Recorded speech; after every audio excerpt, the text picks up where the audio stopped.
ధర్మస్థలలో చాలా పెద్ద break through ముందుకొచ్చిందండి. 6th పాయింట్లో అస్థిపంజరాలు దొరికాయి. చాలా పెద్ద బ్రేకింగ్ న్యూస్ ఇది. ధర్మస్థలలో పనిచేసిన మాజీ శానిటేషన్ వర్కర్ జూలై 3వ తేదీన స్వయానా తానే వచ్చి 13 లొకేషన్స్ లో తనను బలవంత పెట్టి లైంగికంగా దాడి చేయబడ్డ అమ్మాయిల యొక్క శవాలను పూడ్చిపెట్టారు అనే స్టేట్మెంట్ ఇచ్చారు. బెల్తన్గడి పోలీస్ స్టేషన్ లోనే కంప్లైంట్ నమోదైంది. కట్ చేస్తే ఈ రోజు 6వ లొకేషన్ లో అస్థిపంజర అవశేషాలు దొరికాయి, స్కెలిటన్ రిమైన్స్ కనిపించాయి అనే సంచలనమైన వార్తను న్యూస్ 18 కన్నడ బ్రేక్అవుట్ చేసింది. అఫీషియల్ గా ఇప్పటి వరకు ఎస్ఐటి ద్వారా ఎటువంటి స్టేట్మెంట్ రాలేదు. అయినా కూడా కర్ణాటక మీడియాలో చాలా గట్టిగా ఇది వినిపిస్తోంది. ట్రస్టెడ్ న్యూస్ సోర్సెస్ ద్వారా కూడా 6th పాయింట్ లో స్కెలిటన్ రిమైన్స్ అనేవి దొరికాయి. అసలేం జరిగింది, ఎలా కనుక్కున్నారు అనేది స్టెప్ బై స్టెప్ ఎక్స్ప్లెయిన్ చేస్తా. డెఫినెట్ గా ఈ వీడియో రీచ్ ను తగ్గిస్తారు. వీడియోను డిలీట్ కూడా చేసే అవకాశాలు ఉన్నాయి కాబట్టి దయచేసి వీడియోను డౌన్లోడ్ చేసుకోండి, లైక్ చేయండి, మీ ఫ్రెండ్స్ అందరికీ షేర్ చేయండి. మొన్నటి నుండి అంటే జూలై 29th నుండి ఎస్ఐటి అధికారులు, పోలీస్ అధికారులు అండ్ మాజీ శానిటేషన్ వర్కర్ అదే అన్నోన్ మ్యాన్ వీళ్ళందరూ కలిసి ఎక్స్కవేషన్స్ ను మొదలు పెట్టారు. అన్నోన్ మ్యాన్ టోటల్ గా 13 లొకేషన్స్ లో అస్థిపంజరాలు ఉన్నాయి అని చెప్పడంతో వీళ్ళు ఒకటి తర్వాత ఒకటి డిగ్గింగ్ ను మొదలు పెట్టారు. మొన్న ఒక చోట మాత్రమే డిగ్గింగ్ చేశారు. హిటాచీ తీసుకొచ్చి డిగ్గింగ్ చేసినా ఎటువంటి అవశేషాలు దొరకలేదు. దాదాపు 4 feet 5 feet లోతు వరకు డిగ్గింగ్ చేసినా ఏమీ దొరకలేదు. నిన్న మళ్ళీ 4 చోట్ల డిగ్గింగ్ చేశారు. నిన్న కూడా ఎటువంటి స్కెలిటన్ రిమైన్స్ దొరకలేదు. కానీ నిన్న ఒక ఎర్ర బట్ట, ఒక పాన్ కార్డ్ అండ్ ఒక ఏటీఎం కార్డ్ తప్పితే ఏమీ దొరకలేదు. నిన్న మధ్యాహ్నం వరకు చాలా మంది ఈ వ్యక్తి అబద్ధం చెప్తున్నాడు, ఎస్ఐటి టీం యొక్క టైంను వేస్ట్ చేస్తున్నాడు, విలువైన అధికారుల టైంను వేస్ట్ చేస్తున్నాడు అన్నారు. ఆబ్వియస్లీ అన్నోన్ మ్యాన్ కూడా టెన్షన్ పడ్డాడు. ఇతను స్వయాన వాలంటరీలీ ముందుకొచ్చాడు. యాక్చువల్లీ నిన్న వచ్చిన చర్చ ఏంటి అంటే ఇంకొక 2 to 3 పాయింట్స్ వరకు డిగ్ చేద్దాం, ఏమీ దొరకపోతే ఈ కేసును క్యాన్సిల్ చేసి ఈ అన్నోన్ మ్యాన్ ను శిక్షించాలి అని చాలా మంది డిమాండ్ కూడా చేశారు. ఒకవేళ ఇతను చెప్పింది అబద్ధమైతే ఇతన్ని ఖచ్చితంగా శిక్షించేవారు. ఈ విషయం శానిటేషన్ వర్కర్ కు కూడా బాగా తెలుసు. కోరి కొరివిని తెచ్చుకున్నట్లు మనందరికంటే ఎక్కువ ఒత్తిడి ఆన్ గ్రౌండ్ లో ఉన్న మాజీ శానిటేషన్ వర్కర్ కే ఉంటుంది. ఈ వీడియో విజువల్స్ చూడండి. పోలీసులు, మీడియా సౌండ్ లో ఈయన ఆ స్పాట్స్ చూపించాలి, ఆ స్పాట్స్ లో అస్థిపంజరాలను చూపించాలి అన్నమాట. ఇంత ఒత్తిడిలో నిన్న ఒక ఎర్రబట్ట, పాన్ కార్డ్, ఏటీఎం కార్డ్ కనిపించడంతో పోలీసులకు ఇతని పైన కొంచెం నమ్మకం అయితే వచ్చింది. మేబీ ఈ వ్యక్తి నిజమే చెప్తున్నాడేమో, మేబీ ఇంకొంచెం ప్రయత్నిస్తే ఇది నిజమవుతుందేమో అని ఈయన పైన నమ్మకాన్ని ఉంచారు. ఈ రోజు నేత్రావతి నదికి 10 మీటర్ల దూరంలో డిగ్గింగ్ చేశారు. 11 గంటలకు డిగ్గింగ్ స్టార్ట్ అయింది. హిటాచీ తీసుకుపోవడం కష్టమైంది కాబట్టి మనుషుల ద్వారా త్రవ్వారు. ఇక్కడ ఒక ఆశ్చర్యం చూడండి, ఈ రోజు వాన కూడా పడింది. వాన పడడం వల్ల ఈజీగా గుంత తవ్వారు. 4 feet లోతులో స్కెలిటన్ రిమైన్స్ అనేవి కనిపించాయి. దీంతో అన్నోన్ మ్యాన్ ఊపిరి పీల్చుకున్నాడు. వెంటనే ఫోరెన్సిక్ టీం ప్లాస్టిక్ బ్యాగ్స్ లో ఆ అవశేషాలను తీసుకుని ల్యాబ్ టెస్ట్ కు పంపేసింది. ఇది ఎప్పుడు ఈ రోజు మధ్యాహ్నం 1:30 అయితే ఈ స్కెలిటన్ రిమైన్ ను తీసుకు వెళ్లిన ఎఫ్ఎస్ఎల్ లేదా ఫోరెన్సిక్ టీం ఈ బోన్ యొక్క ప్యాటర్న్ చూసి ల్యాబ్ టెస్ట్ చేయకుండానే జస్ట్ ఫిజికలీ చూసి ఇది అమ్మాయిది కాదు అబ్బాయిది అని చెప్తున్నారు. సో మళ్ళీ అందరిలో టెన్షన్ మొదలైంది. ఇది అమ్మాయిదా అబ్బాయిదా అని అందరు టెన్షన్ పడుతున్నారు. అయితే ఎవరు ఎటువంటి నిర్ధారణకు రావద్దు. ల్యాబ్ టెస్ట్ చేసిన తర్వాతే అన్ని విషయాలు తెలుస్తాయి. ఆ నేరులో ఫాగ్ లో ఎన్నో విషయాలు బయటకు వస్తాయి. బట్ నిజమేంటి అంటే ఆ అన్నోన్ మ్యాన్ చెప్పింది కరెక్టే కదా. ఈయన చూపించిన చోటే అస్థిపంజరం దొరికింది అంటే ఈయన ర్యాండమ్ గా మాట్లాడడం లేదు, ఇతను క్లారిటీగా మాట్లాడుతున్నారు అన్న విషయం అందరికీ అర్థమైంది.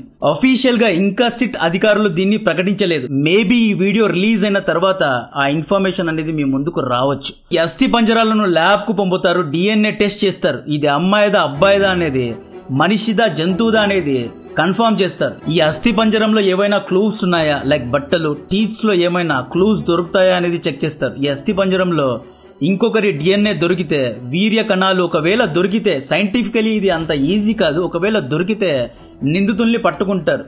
లుక్ 10 years బ్యాక్ ఈ బాడీస్ ను చంపి పూడ్చిపెట్టారు. బోన్స్ అనేవి డీకంపోజ్ అయి ఉంటాయి. సైంటిఫికలీ ఇది చాలా కష్టం. బోన్స్ అనేవి సాయిల్, బ్యాక్టీరియాతో కంటామినేట్ అయి ఉంటాయి. సాఫ్ట్ టిష్యూస్ అసలే ఉండవు, డీకంపోజ్ అయి ఉంటాయి. సో సైంటిఫికలీ కల్ప్రిట్స్ ను పట్టుకోవడం డిఎన్ఏ టెస్ట్ ద్వారా చాలా కష్టం. ఎఫ్ఎస్ఎల్ టెస్ట్ తర్వాత జెండర్ ను కన్ఫర్మ్ చేసుకుంటారు. ఎన్ని ఇయర్స్ బ్యాక్ దీన్ని పూడ్చి పెట్టారు అనేది కనుక్కుంటారు. ఆ టైం పీరియడ్ లో మిస్సింగ్ కంప్లైంట్స్ ఏవైనా పోలీస్ స్టేషన్ లో నమోదయ్యాయా అనేది చెక్ చేస్తారు. ఎటువంటి కంప్లైంట్స్ లేకపోతే బ్యాక్ ట్రాక్ చేస్తారు. ఫ్రెండ్స్, లేటెస్ట్ అప్డేట్ ఏంటి అంటే పాయింట్ నంబర్ 6 అనేది హాట్ స్పాట్ గా మారింది కాబట్టి ఇక్కడ ఇంకా లోతుకు డిగ్గింగ్ చేయనున్నారంట. ఇంకొన్ని అవశేషాలు కూడా దొరికే అవకాశాలు ఉన్నాయి అంటున్నారు. ఇంకొన్ని గంటల్లో స్పాట్ కు ఎస్ఐటి మెయిన్ లీడ్ అయిన ప్రణవ్ మోహంతి గారు రానున్నారు. అన్నోన్ మ్యాన్ ఏమంటున్నారంటే నదికి అవతలి వైపు కూడా ఎన్నో అవశేషాలు దొరికే అవకాశాలు ఉన్నాయి అంటున్నాడు. నాకు కన్నడ బాగా అర్థమవుతుంది కాబట్టి ఆన్ స్పాట్ లో అక్కడ ఏం జరుగుతోందో దాన్నే మీకు ఎక్స్ప్లెయిన్ చేస్తున్నా. ఈ అవశేషాలు ధర్మస్థలం నుండి 60 కిలోమీటర్ల దూరంలో ఉన్న మణిపాల్ హాస్పిటల్ కు తరలించారు. హాస్పిటల్లో ఫోరెన్సిక్ ఎక్స్పర్ట్స్ దీని గురించి టెస్టింగ్ చేస్తారు. సో అన్నోన్ మ్యాన్ ప్రకారం పాయింట్ నంబర్ 9 ఉంది కదా, అక్కడ మాస్ లెవెల్లో అంటే 10 కంటే ఎక్కువ సంఖ్యలో అస్థి పంజరాలు దొరికే అవకాశాలు చాలా గట్టిగా ఉన్నాయి అంటున్నాడు. ఇంకా 6th పాయింటే అయిపోయింది. టోటల్ గా 13 పాయింట్స్ ఉన్నాయి. ఇంకొక 7 పాయింట్స్ మిగిలి ఉన్నాయి. సో మనం ఇంతకు ముందు మాట్లాడుకున్నట్లు నేత్రావతి నది ఒడ్డున పాతి పెట్టే కార్యక్రమాన్ని చేశారు అన్నమాట. మనం ఇక్కడ ఈ ఇష్యూను ధర్మస్థల దేవాలయాన్ని కలిపి చూడకూడదు. కొన్ని మీడియా ఛానల్స్ ధర్మస్థల అధర్మస్థలం అయిపోయింది అంటున్నారు. ఇక్కడ దేవుణ్ణి దీన్ని లింక్ చేయకూడదు. మంజునాథ స్వామి యొక్క టెంపుల్ ను మనం బ్యాడ్ చేయకూడదు. ఆ టెంపుల్ దగ్గర లేదా ఆ ఊర్లో ఉన్న కొంతమంది దీన్ని చూశారు కాబట్టి సబ్జెక్టు వాళ్ళను మాత్రమే టార్గెట్ చేయాలి తప్పితే ధర్మస్థల ఊరిని బ్యాడ్ చేయకూడదు అని చాలా మంది చెబుతున్నారు. ఈ రోజు 11 గంటలకు డిగ్గింగ్ స్టార్ట్ చేశారు. 1.5 hours లో అస్థి పంజరాలు దొరికాయి. అనన్య భట్ తల్లి సుజాత భట్ మీడియా ముందుకు వచ్చి సత్యమేవ జయతే, this is great, god is great అని స్టేట్మెంట్ ఇచ్చారు. 2003లో అనన్య భట్ కూడా మిస్ అయింది. అప్పటి నుండి సుజాత భట్ తన కూతురి కోసం న్యాయ వ్యవస్థలో పోరాడుతూనే ఉంది. అన్అఫీషియల్ న్యూస్ ఏంటి అంటే కొన్ని కన్నడ ట్రస్టెడ్ ఛానల్స్ ఏమంటున్నాయో అంటే నిన్న కూడా కొన్ని అవశేషాలు దొరికాయంట. కానీ నిన్న అఫీషియల్ గా దీన్ని ప్రకటించలేదంట. ఇక్కడ 10 to 15 years బ్యాక్ ఒక బాడీని పూడ్చిపెట్టారు.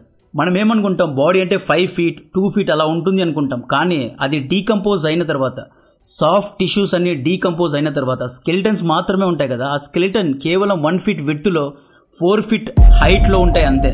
సో 1 feet డిఫరెంట్గా తోగినా 1 feet అటు ఇటుగా త్రవ్వినా కూడా మనకు అవశేషాలు అనేవి దొరకవు. సో ఈ వ్యక్తి 2014లోనే పనిని మానేశాడు, ఇప్పుడు వచ్చాడు.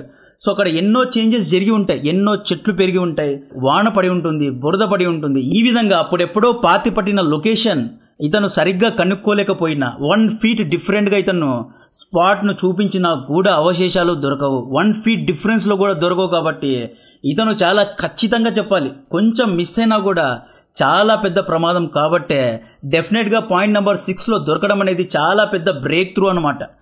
ఇక్కడ ఈ ఫారెస్ట్ అనేది పంచాయతీ కంట్రోల్లో ఉన్న ఫారెస్ట్ అన్నమాట. ఇటువంటి ఫారెస్ట్ లో కేవలం పవర్ఫుల్ వ్యక్తులు మాత్రమే ఇటువంటి శవాలను పూడ్చిపెట్టగలరు. సో ఒక ఫారెస్ట్ లో ఎలా శవాన్ని పూడ్చిపెట్టారు, శ్మశానాల్లో పూడ్చిపెట్టకుండా నేత్రావతి నది ఒడ్డున ఒక ఫారెస్ట్ ఏరియాలో ఎందుకు ఎలా పూడ్చిపెట్టారు అనే విధంగా ఇన్వెస్టిగేషన్ చేయాలి. ఎవరో పవర్ఫుల్ వ్యక్తులు లేదా గవర్నమెంట్ లో ఉన్న వాళ్ళు లేదా ఒక ఇన్ఫ్లుయెన్స్ ఉన్న వారు మాత్రమే అక్కడ యాక్సెస్ చేయగలరు. ఇక్కడ సిట్ అధికారులను మెచ్చుకోవాలి. ఆల్రెడీ ప్రణవ్ మోహంతి గారు సిట్ టీమ్ ను 10 నుండి 24 మందికి పెంచారు. అంటే సిట్ టీమ్ యొక్క స్ట్రెంగ్త్ ను పెంచారు. ఎవరికైనా అవశేషాలు దొరికితే కాల్ చేయమని ఎమర్జెన్సీ నంబర్స్ ను కూడా ఇచ్చారు. యాక్చువల్లీ నిన్నటి నుండి కన్నడ ఛానల్స్ అన్ని ఒకటే, చాలా వరకు ఛానల్స్ ఏమన్నాయి అంటే అన్నోన్ మ్యాన్ ను టార్గెట్ చేశారు.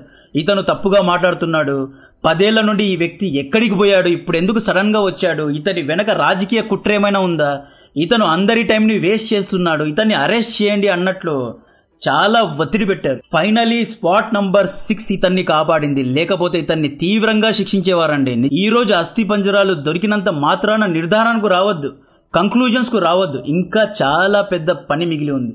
ఈ పార్ట్స్ ను FSL కు తీసుకువెళ్తారు, ల్యాబ్ టెస్టింగ్ చేస్తారు, అమ్మాయి అబ్బాయి అనేది జెండర్ ను కన్ఫర్మ్ చేసుకుంటారు, ఏ టైం పీరియడ్ లో దీన్ని పూడ్చిపెట్టారు అనేది కన్ఫర్మ్ చేసుకుంటారు, ఈ బోన్స్ యొక్క DNA టెస్టింగ్ చేస్తారు.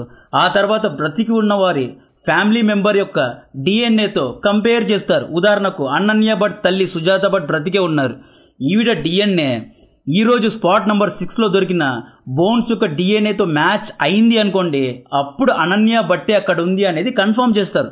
ఉదాహరణకు చెప్తున్నా, 1995 నుండి 2014 మధ్య కాలంలో ఎంతో మంది చనిపోయారు. As per X sanitation worker దాదాపు 400 మంది శవాలనే ఈ వ్యక్తి పూడ్చిపెట్టారంట.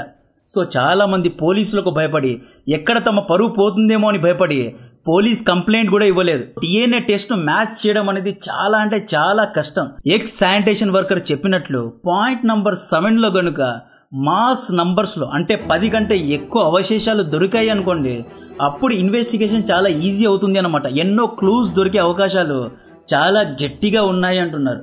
సో ఇప్పుడు లేటెస్ట్ న్యూస్ ఏంటి అంటే ఈ బోన్స్ యొక్క ప్యాటర్న్ చూసి FSL అధికారులు ఇది మగవారిది అంటున్నారు. అయితే ల్యాబ్ టెస్ట్ చేయలేదు, నిర్ధారణకు రావద్దు. ఈ కేసు వెనక ఆ మహాశివుడే ఉన్నాడు అనుకోండి. దీని గురించిన మరిన్ని అప్డేట్స్ ఇస్తూనే ఉంటా. కంటెంట్ నచ్చితే వీడియోను లైక్ చేయండి, ఛానల్ను సబ్స్క్రైబ్ చేసి అందరికీ షేర్ చేయండి. డెఫినెట్గా ఈ వీడియోను రెస్ట్రిక్ట్ చేస్తారు, లేదా డిలీట్ చేస్తారు, లేదా కంప్లైంట్ ఇచ్చి దీన్ని తీసివేస్తారు. దీంట్లో ఎవరి పేర్లను నేను చెప్పడం లేదు. దీన్ని తీసివేసే అవకాశాలు చాలా ఎక్కువగా ఉన్నాయి కాబట్టి మీ వంతుగా లైక్ చేయండి, కమెంట్స్ పెట్టండి. తద్వారా యూట్యూబ్కు తెలుస్తుంది ఇది నిజాయితీ కలిగిన వీడియో అనేది యూట్యూబ్ కూడా తెలుస్తుంది. కాబట్టి చూసుకోండి. జై హింద్.